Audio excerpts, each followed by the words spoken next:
Yeni çıxan sınaq toplumumuzdan, 40 sınaqdan birinci sınaq 29-cu sualın izahını izləmişdiniz.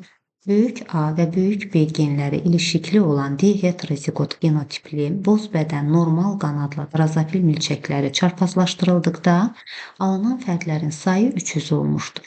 Əgər çarpazlaşmada iştirak edən crossingoverlə əmələ gələn qametlər 20% olarsa, bu çarpazlaşma sonunda əmələ gələn boz bədən rudiment qanadlı fərdlərin ümumi sayı neçə olar?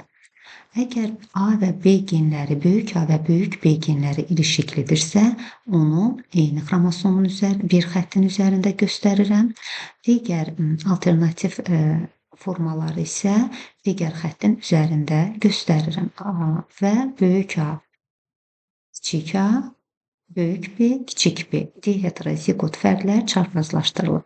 Bu zaman hər bir fərd mənə 4 sort qamet verə bilər. Bunlardan ikisi böyük A və böyük B, kiçik A və kiçik B. Bunlar crossingoversiz qametlərdir. Böyük A, kiçik B, kiçik A, böyük B qametləri isə crossingoverli qametlərdir. Və hər bir qametləri burada göstərmişəm. Hər bir fərdin əmələ gətirdiyi qamet sortlarını burada göstərmişəm. Əgər crossingoverlə əmələ gələn qametlər 20%dirsə, deməli hər birinə crossingoverli qametlər 2 növdür burada. Hər birindən 10% düşür. Bu da 0,1 hissə deməkdir.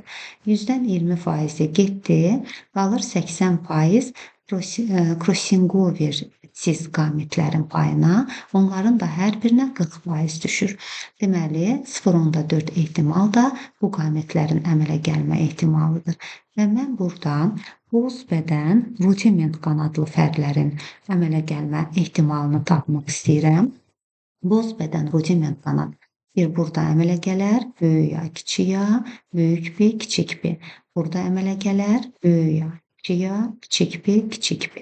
Və burada əmələ gələr, böyük A, kiçik B, kiçik B. Deməli, bunlar, bu 3 dənəsi boz bədənli və rudiment qanadlıdır. Və qametlərin ehtimalını, yaranma ehtimalını bir-birinə vururam. Məsələn, bunu tapmaq üçün 0,4-ü kiçik A, kiçik B-nin yaranma ehtimalını vururam 0,1-ə.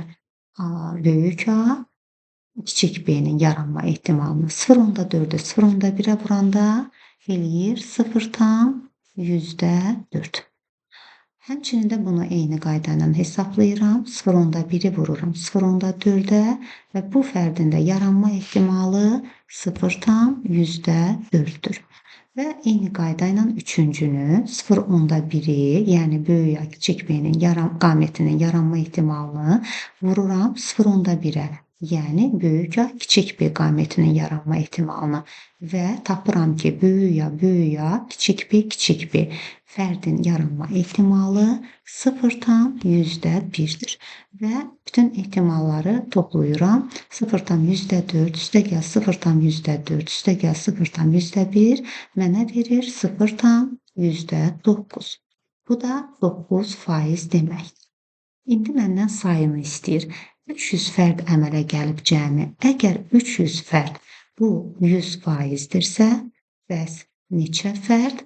9%dir.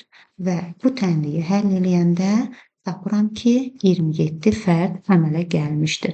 Yəni, boz bədən rudiment qanadlı fərdlərin sayı 27 ədəd olmuşdur.